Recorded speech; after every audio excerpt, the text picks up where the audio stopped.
Hi, this is Maddox, And I'm Dwight. and you are listening to the For the Love of Creatives podcast. Today, we've got a special guest that's going to share her creative journey with us. Jane Baldwin, welcome to the podcast. Hello, Dwight and Maddox. Thank you so much for having me. I'm so grateful to be here. It's just an honor to have you here, Jane. Jane always brings the most fabulous eyewear to any situation. So I'm going to let you introduce yourself because I think you can do a much better job of that than I can. Tell whatever you'd like to tell about yourself as a creative. I am Jane Baldwin, former archaeologist. I used to dig for lost and hidden treasures in the American Southwest and in the jungles of Belize and Guatemala. And now I help people find the lost and hidden treasures that they've forgotten inside of them. Um, and I teach a 12-week mindfulness accelerator course in groups. I teach breath work and meditation at Breathe Meditation and Wellness in Dallas. And that's what I do. And I absolutely wake up every day loving my life. Yes, and you bring such a fun style to everything you do. I'm always excited to see how Jane's going to be dressed when we're at some social function. Love it, love it, love it. Thank you. I appreciate that. Well, let's start off in the beginning. I would love to know, how you, well, I guess first of all, what would you say is the area where creativity really shows up for you the strongest? The part that you really identify as a creative? Well, the important part here is that I never saw myself as creative, and I never wanted to be considered a creative for a long time, because to me, creative people were just real flighty and flaky and inconsistent, and they didn't know how to measure things. They didn't live life by measuring, and it just felt unsafe to me. I needed structure, and I needed things that were measurable, and the idea of not having that, just it made me sick to my stomach, believe it or not. So I have quite a trajectory, quite a character arc there, because when I look back, so that is one of the reasons. So I went to college at University of Texas, Austin, and I was majoring in international studies and lived in Mexico and Guatemala, and I just was learning the language, and I just wanted to travel. I love to travel, and I just wanted to do something where I was traveling all the time. And I ended up doing archaeology, going on an archaeological field school, graduating with a degree in Latin American studies. So not archaeology, but Latin American studies with an emphasis in anthropology. And so I went and lived in a Guatemalan village and studied, just did some ethnography work and studied weavers and how capitalism was very much a part of their society, and it showed the imbalances there, because then the men were the only ones that could speak Spanish. The women still spoke their native language, and so there was a real power imbalance, and the men were using it to keep the women in control. And so it's like wherever you go, right? I think I was trying to get away from these imbalances, but they're everywhere. And so then I ended up I started an MBA program. I kept trying to make myself do these things. I started an MBA program, literally got sick to like, could not even complete a semester, and met in just like at the university. I was in El Paso. I was at UTEP at this point, and I met for grad school, and I met the professor of archaeology there, and he said, "Oh, he knew the guy from UT because El Paso UTEP is a part of the UT system, so he knew the guy I'd gone to Belize with. They were like buddies. So he's like, you should come work for me and he got this. So the thing about El Paso, New Mexico, Arizona, the Southwest is you can work as an archaeologist. They need archaeologists. And so he hired me. They had a job in New Mexico. They were running the telephone line, like the fiber optic line, and they made it all the way through New Mexico to the main operating place where they plugged in the final fiberglass line, and it just happened to be on top of an ancient burial ground. And so, like, my first job with him was excavating for 6 months. We were just working to collect as much information as we could and get all of these all these bodies properly buried and given back to their proper homes and their tribes, so this work could continue. So I learned a lot about repatriation. And I also learned, I just remember waking up one morning, I was on top of a mesa and beautiful in it was in the Mimbres Valley, which is in the southwest part, closer to Arizona. It was so beautiful. And I just remember waking up one morning and I'm working outside, and I was like, this is what I want to do. I just want to be outside. I just want to work outside. And so I continued that. And then there was a woman there that said, if you as a woman want to ever be, because the guy I worked for was not an archaeologist. He was just like a dirt thrower that filled out paperwork. But she was like, you'll never get his job as a woman. You have to have a master's degree. And so I went to New Mexico State University and got my master's degree. And while I was there, I met an archaeologist that she and I were almost the same age, because she had gone all the way through and gotten her PhD at UCLA. And now she's the foremost, she's just the bomb on Maya archaeology. But so she became my chair, and I worked with her in Belize, and we did all this initial stuff together in the late 90s. And so my point with that whole story is I thought I wasn't creative. I tried to fight it, but I ended up, archaeology is you have to be extremely creative, right? You have to come up with you find these artifacts and you piece together a story. You have to really use your imagination to tell a story. And to be honest, the one with the best imagination is the one that gets the grants. Because everybody, you can have 6 different people look at the same artifacts and they're going to each come up with a different story.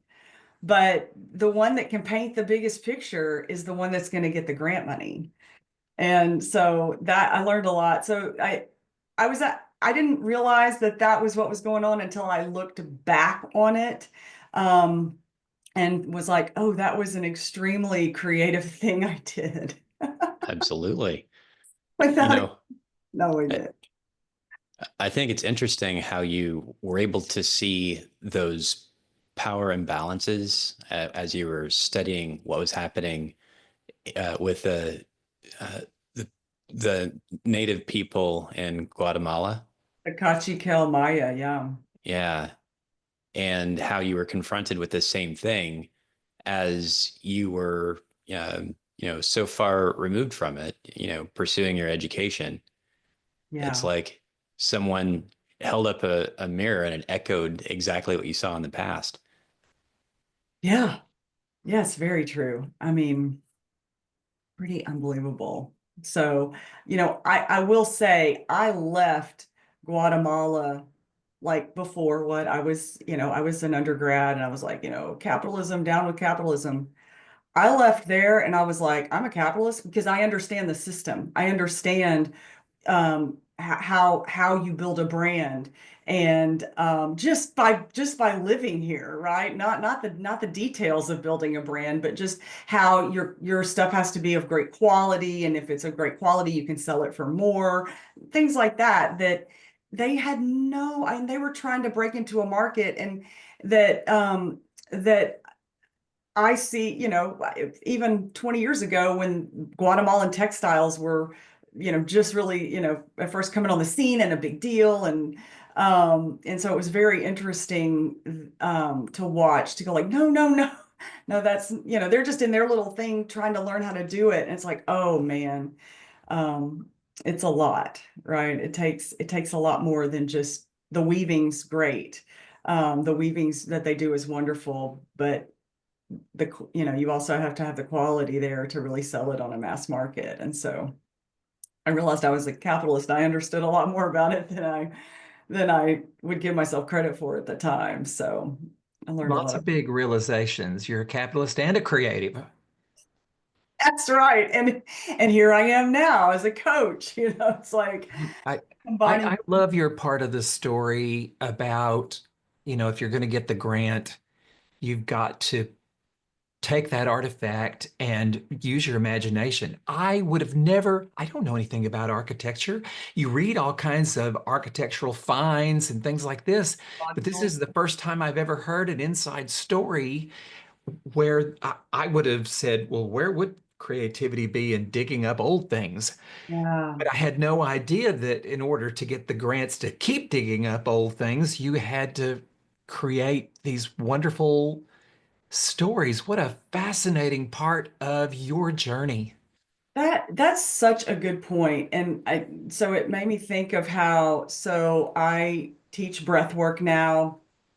Currently, we're creating a breathwork training program at Breathe. Will be rolling out in 2025, and there's going to be no, I don't know any other breathwork training program like this, because it's going to be fundamentals. We're going to show a whole array of types of breath work, not just one specific one, which is very exciting.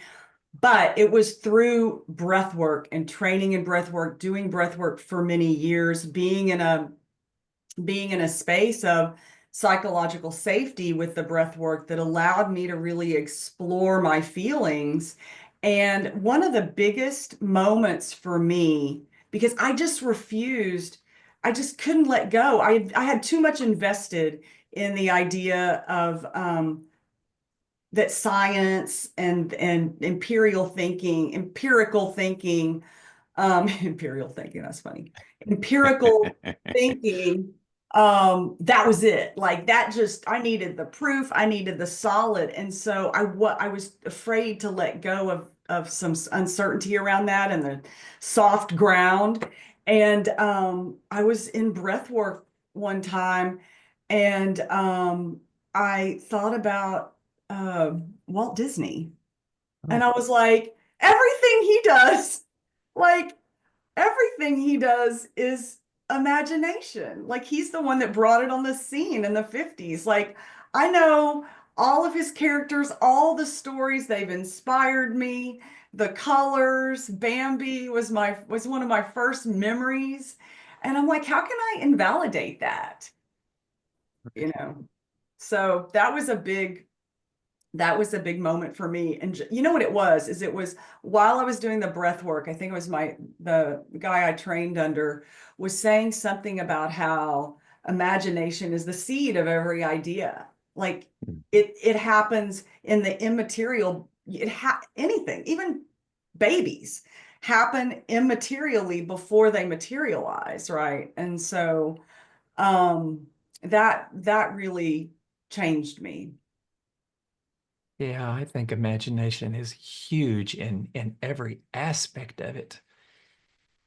I mean, you're right. We have to imagine it before we can actually manifest it or create it. Yeah. And that is why, so I created this tool called the Unwinding Compass that I teach as a mindfulness tool. And one of the points of the compass, explore, is all about, it's explore with curiosity. Mm. And we take this process inward, but the whole thing about that is without curiosity, it's like 2D. I mean, you're noticing your breath, you're noticing things, but you bring in curiosity and it's 3D all of a sudden. Now I have curiosity. Now, what I say in my practice is I have people say, where can I soften, lengthen, open, widen? Now I'm curious about myself, right? And you can take that out in the world and say, then, I mean, you can use soften, lengthen, open, widen. I do on everything. Where can I soften this thought? Where can I soften this action that I'm doing? Or, where can I lengthen my perspective on this? I mean, I use it in every way, but it really helps me. And I've seen with my clients as I go out into the world, then that curiosity just starts to become a part of you, more of a practice, more of something you do every day. I have a recent experience of that. I've been a curious person all my life. I've always asked lots of questions and overturned stones. But when Dwight and I got together, he shared with me the concept of showing up with curiosity in everything we do, Mhm. literally coming to the table with curiosity. And I'd never, even though I kind of naturally did that in some ways, it's just a nuance somehow that he's introduced me to that has been really quite profound.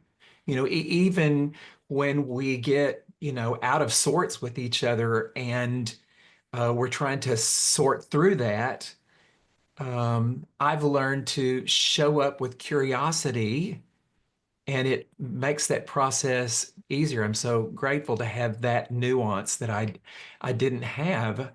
Um, I love that you brought that to the conversation, though. The curiosity, it's huge. It really is a doorway.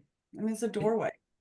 Well, and I feel like it's something that we lose because of how we're trained to show up in the world as adults. There's a script that we follow, and uh, when we remember what it was like to be a small child, all that you had was um, what it is that you could imagine, and the questions that you could ask to try to figure things out, and you just wanted to understand, so you would ask. Whereas I think that a lot of people are on guard because the tendency is to look at questions as a way of being evaluated, judged. Hmm. Yeah, definitely are trained to not ask questions after a while. Yeah. Yeah, and it's a shame because that's the way we connect is through asking questions and showing curiosity. Well, and from one perspective, and it is a shame, but also it is happening. And so, how we can kind of make that lemon out of lemonade is see where it's brought us. And it's brought us to this chronic state of stress. And so, I've seen people through what I do, what I teach, people coming into the meditation studio or getting in touch with me online. It's like they they can't do it anymore and they need an answer. And that's, you know, it is terrible that we've had to do this, but the beautiful thing is there is a way out. And that is finding those communities like you're creating and like I'm creating that are these environments that support these ideas and and cultivate the reality that really is um in balance. Like what is in balance is that softening, right? Bringing in curiosity, um, bringing in that awareness of the breath and the signs that your body is telling you, the tension, the the anxiety. That's your body saying, hey, I need a break. Mhm. And so bringing that in is having those awarenesses and then being able to bring it back with things like curiosity, imagination, play, taking small steps, doing it, having a group full of people that support you and cheer you on and acknowledge you, be a part of your life. Amen. So you've had quite a variety of experiences. And when you were doing your work studying the the structures of community in Guatemala, um, what what do you draw from that time as you've moved on through life? Well, I think that I seeing, I came out of that really wanting to be able to speak Spanish because I think it's important to have a second language no matter what. Because I think I mentioned this before, but I saw the men keep the Mhm. language away from the women because that was the only way that they really had power over them because they really did everything else. And so uh there was just, the thing about this village that we lived in and that I want to mention is it was on Lake Atitlan. And at the time, it was the only village left that didn't have a road to it. I don't know if you know the terrain in Guatemala, but it's peaks and valleys, very high volcano. This is a volcano, a lake. It's like the deepest lake in the world. They can't even, one of besides Lake Baikal where they don't really know. There's an area of it they can't find the depth. So it's really deep with really high volcanoes. Everything's very steep, hard to get to. Um, the guys everything came in on a boat, and it was the first stop from Panajachel, the main city.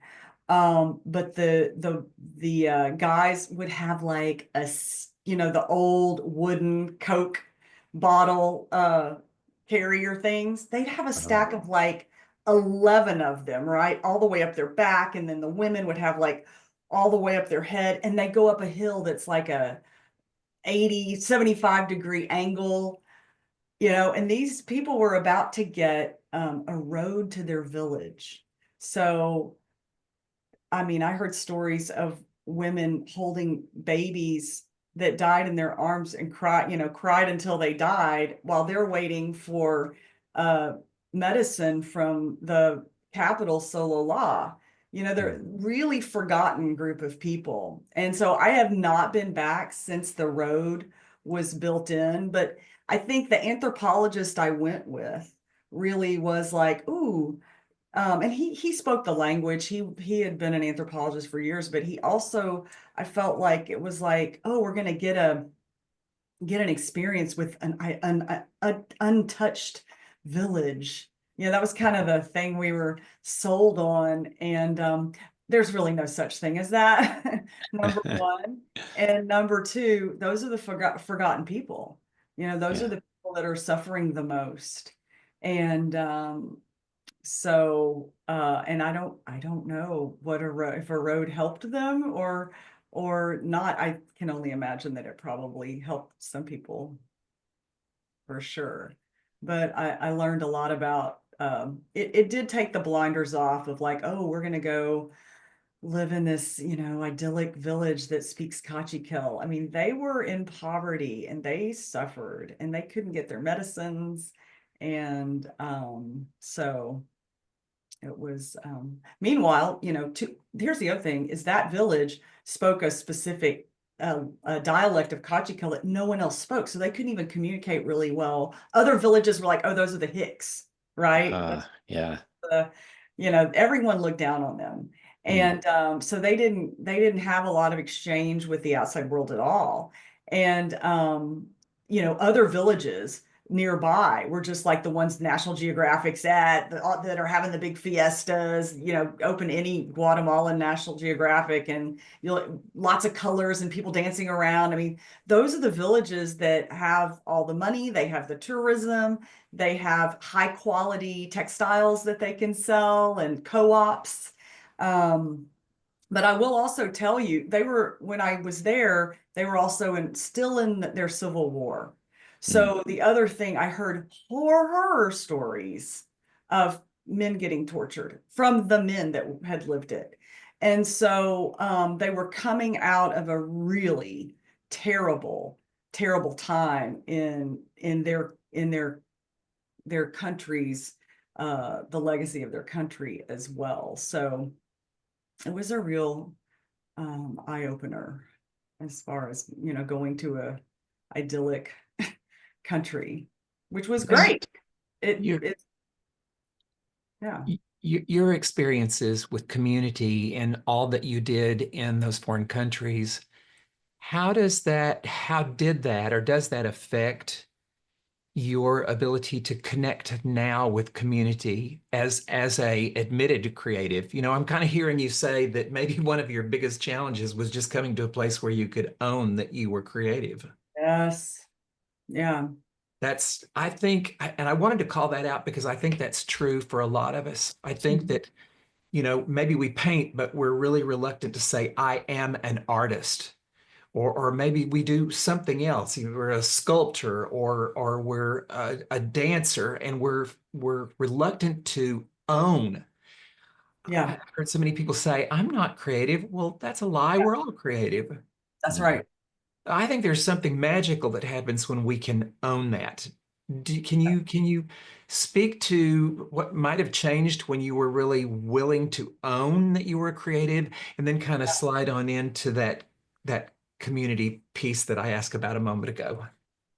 Yeah. So uh well, it was in a writing community that I started owning that I was a creative, because I love to write. I've always written poems. I was writing. I had a book that I'm going to finish soon. I'm collecting case studies for, but for a long time, I had this idea for a story, and I became part of this group. They were like, well, you should write your story. And then it became like, okay, so you're writing. So when you step out, um, now you tell people I'm a writer. And I was like, but am I? Like, I don't have a New York Times bestseller. Can I really call myself a writer? I don't have like a published book. Well, guess what? Turns out I have articles published from undergraduate, graduate school. I have poems published. I was discounting all of that because it wasn't to my standard of what I don't know what I mean, really, I think I was like, when I see myself on the New York Times bestseller list, I will say I'm a writer, I'm an author. Like, I really think, how our brain does. It just creates those obstacles for us like that. We set some super high standards for ourselves, don't we? And so when I started saying it, felt weird at first, of course, but I had proof. I had a book with my name on it, an article with my name on it, that where my short story had been published or whatever. But it still felt weird until it doesn't, right? And then I could say, yeah, I'm a writer. I'm a writer. I'm a poet. I'm a coach, even. Like, I think every creative skin has felt awkward at first, and I think that's okay. We just have to let that be okay. I agree It's going to feel that completely. way till it's not. This thing, you can be whatever you want. It really is true. And it sounds like you had an uncomfortable relationship with your own successes because Yeah. as you called out, uh, you had a lot of the markings that would let anyone know that you were a writer, but because they didn't measure up to your standard, you could not acknowledge it. it's so much easier to play small. It just is easy to, it's just, and it can feel comfortable if the conditions, that you grow up with, are there for that. And it was, again, really through breath work, where it was like, expand beyond, like, use the breath to expand beyond what who you think you are, and then you start to realize, like, you're in this place of breathing and imagining, and you're like, well, actually, I have always wanted to write. I have always wanted to, you know, coach people, teach the breath work, whatever. And then it's like, oh, what if that was a possibility? Just play with that. Like, nobody's making you make a decision, just like a what if. And then so it's like, okay, I'll just try it. I'll just say, I'm a coach. I'm a meditation teacher. I teach breath work. Um, I think something inside of us shifts when we do that, no matter how uncomfortable it may be. The minute we finish that I am statement, something shifts and it's yeah, big. I can still feel it when I say it right now to you. It's like a wave washes over me. It's like A it's like, visceral feeling, isn't it? yes, I'm still, resetting. I think every day, every day you have to wake up and reset in some way. Especially as you get older, and that there you were in a chronic pattern for a long time that wasn't probably in your best interests. Um, it's a everyday reset, and you have to get back in those shoes and grow from there. Yeah, I love that. So I'm going to rephrase my question. I've rethought it. And the question now is, how has community played a role in your evolution? Oh, that's a Create. great story. So my husband and I lived in Dallas in the early 2000s, and he, among other things, but is a singer-songwriter, and he had a music video, a shoot for one of his music videos. And through that, the set for the music video was this 1939 hacienda up on a cliff overlooking the Brazos River. Beautiful. It looked like an old movie set, but it actually was. A man built it in 1939. He had horses and cattle, and would have people from the city out from Dallas and Fort Worth for their functions and do the roping, and he made horseshoes. He was one of the original, like, he learned from settlers and Native Americans in the early 1900s how to do all these things. So it was like he was a showman out there of his own stuff.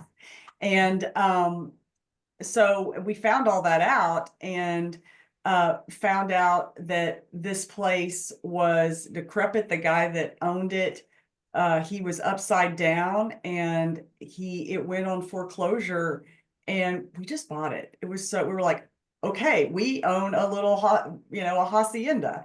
It turned out to be a Dilbeck, the architect, the Dallas architect Dilbeck, we found out. And so it's got Spanish tile roof, a 4,000-foot great room overlooking the Brazos River with like two 12-foot fireplaces on either end, and Italian tile that had been flown in the, maybe not flown in, but it was Italian tile, gets shipped in the 30s.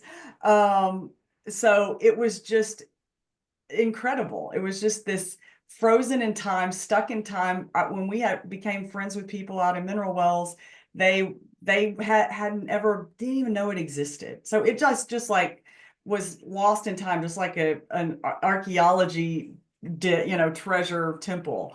And we moved out there and opened it up as an art ranch. And it had 26 rooms, and we took out a whole wall of rooms. So probably 5 or 6 rooms. We just busted the walls out and made an art gallery, built a yoga studio upstairs. he would be Jimmy and friends. Any musicians traveling to South by Southwest or coming through town would come and have a show on the weekend. So we created an art community. I tell you, it was right there that I was like, okay, I'm into art. Like that's when I really started to realize I love artists. They're my people. This is who I want to be around. This is who I'm comfortable with. And and that's what we supported that. We had writers come out and write books that are on the New York Times bestseller list at our place. We had all kinds of writers and artists and musicians come for 8 years there. It was a real hub, a real center. And we created that community for that. And yeah, that's it for me. So take it a little bit further. How did all that impact you as a creative? It sounds absolutely amazing, but paint us a little bit of a picture personally, how that grew you and affected your creativity. Well, rubbing shoulders with people who are really doing it and living as creatives, rubbing shoulders with them as friends, having conversations with them and realizing that we're on the same wavelength, that we love the same things, that we enjoy each other's company. That's what really convinced me that the creative world was my world too. And one of the things when we actually did sell it and leave was one of the things that I thought is I loved holding space for creatives. I absolutely did. But I also felt like it was my turn to be a creative. And it wasn't an easy decision. But that was part of the exchange with letting it go was okay, now you're not just the one holding space for creatives anymore. You actually are a creative. So go live your creative life. It sounds And I like can, that was I such can, an impactful chrysalis for you, I can feel it. because I remember what you shared about how you felt about creatives before. Not reliable, not a safe place, flaky, like just nothing you wanted to have anything to do with. And you got to grow to the other side of that. That's amazing. My husband works in advertising, and I met him at a wedding in Santa Fe when I was getting in grad school in Las Cruces. Mhm. And he was the first, I was 26 when we met, and he was the first guy that ever handed me a business card. I felt like it. And I went, it was the first time I was like, someone creative has a business card. Someone creative has like a real job that they're getting a paycheck. Like I just had this, I mean, I was just like, they work intermittently. They're not consistent. Oh, I lived in Austin, right? For years before college, after college. And the story is, what do you call a musician that just broke up with his girlfriend? What? Homeless. Oh, that I was like, yep, that tracks. Like Oh my God, that's hysterical. I had like Wow. no respect for art. I was like, oh, so flighty and flaky and bounce, just looking for the next free meal. Yeah, and then I met Jimmy and I was like, oh, okay, there's a whole other side of this I don't even know. You made him a meal, right? And I made him Oh my gosh, that's awesome. I love that. Absolutely love that. Dwight, do you have anything else you'd like to ask? I think that we've covered a lot of ground. I mean, what a beautiful story. I think it's really amazing and should be food for thought for anyone that might hear it. but I think that we've covered quite a bit. We have, and I know you, Jane, and now I just know you a lot better. Yes. Certainly in a nuanced way, but wow, some of this was the first. Some of it I've heard little bits and pieces of it before, but never put together so beautifully as this was. Wow, Well, thank you for that. I I haven't ever thought about my story like this, so I thank you for that, and really never put into words like that. That character arc of going from like, you know, couldn't stand to like love them to I am one of them. Like I just Yes, didn't yes, put that Yes. together we before. are family. Yes. So we've comprised three rapid fire questions for Mhm. rapid fire answers. Are you down? Let's go. Cool. All right. Question number one. What's a creative risk you're glad you took? Uh, Starting coaching during COVID. Nice. You know, I knew that you were a coach, but I didn't know that you started during COVID. So more that I'm discovering. That's amazing. All right, second question. How does community fuel your creativity? Community is the base of exchange. It's acknowledgement, safety. It's a beautiful mirror. It stokes the fire. Mm, I love the mirror part. I really resonate with that. I like all of it, but I really resonate with the mirror. Yeah, when we have people reflecting back to us who we are as a creative. Yeah. Beautiful, Jane. And final question. I like this one. This one's fun. What's your creative spirit animal? Well, Caught you off guard, didn't I? yes, because I want to make up an animal, but um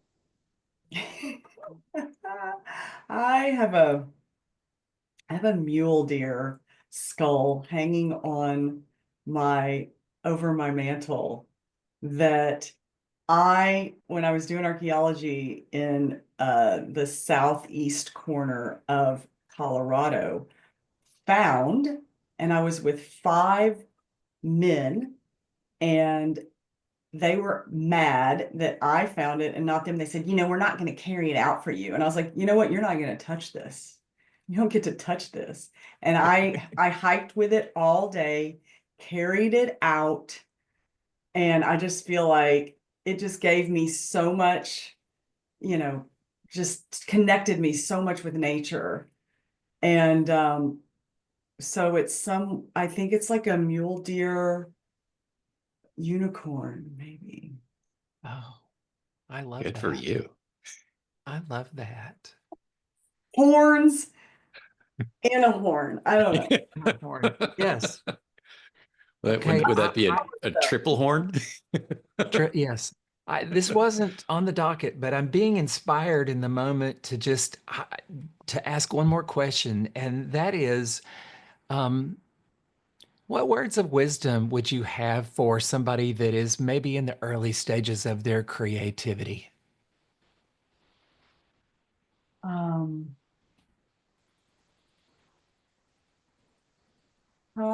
this is something I came up with, I use in my compass. It's time that is savored is invested rather than spent. Oh, Snaps. yes, snaps. Would you say it again? I really want everybody to get this. Just give it its all. Time that is savored is invested rather than spent. Oh my gosh. Wow, that's powerful. Okay, there's a writer. That's a Jane quote that needs to go somewhere prominent. Website, book, your forehead, something. I Tattoo. love that. I need a tattoo. A tattoo. Yeah, maybe not on your forehead, but Jane, this has been such a pleasure and an honor. Thank you so much for opening up and sharing your heart and your story with us and our listeners. Well, I Yes, thank you. appreciate you guys so much and what you're doing and how you're bringing so much love in the world and so much support for creatives. It's very needed. And I appreciate it so much. I just love you. Thank you. We love you too. Yes, we do.